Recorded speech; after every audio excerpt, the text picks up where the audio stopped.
I heard the bombs raining, from back in the days when my home was still at war. And yes, it is quite frightening to have it play again and again in my head. No rest, none by far. I still hear the cries in my dreams, of men, of women, children. Though I may be blessed to have it ended, I still live a life that is scarred. The smell of fire reaches my nostrils, suffocating me with the smell of death, of destruction. Airplanes fly above my head in tune with the surrounding noises, the wind carrying whispers of torment. I myself am torn between choosing to stay or leave, although a larger part of me has accepted that the past is left.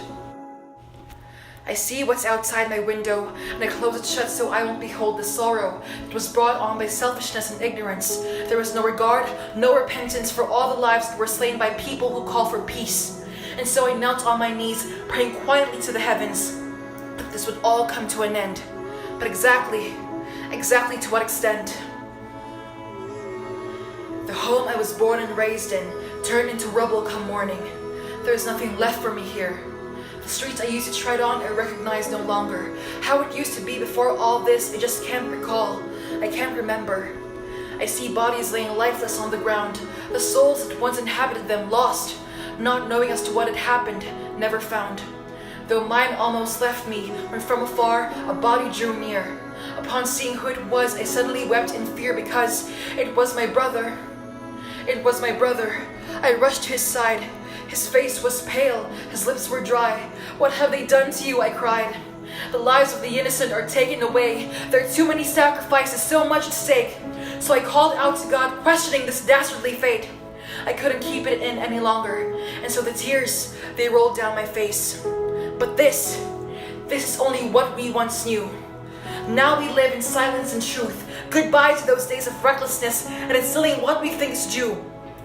There is now an understanding of our differences, although not perfect, has helped us walk the distance to an everlasting peace, one that we've needed and still need in the days to come. So let us not again succumb to the works of the true terrorists, ignorance and selfishness, and let us live on with our lives in full zest. Look around you, my brothers and sisters. We are all one and the same. We may call our gods by different names, but seek the same things. We cry for acceptance, for peace, for unity and grace. It is only that small sacrifice, so let's rise above it all for the human race. You may think that we may be hoping for too much, our dreams too big, and you feel like we're rushing things, but all good in this earth start from somewhere. Although our efforts are small for now, they'll eventually get us there. Now, I don't know about you, but every day I want to see the sun rise and fall without needing to be afraid of going outside and watching the fall of the leaves from trees, children's laughter filling the air. Surely at least a whole lot of people would share the desire for a land that they can call theirs. Now, all that's left to do is to care. Now, isn't that the truth?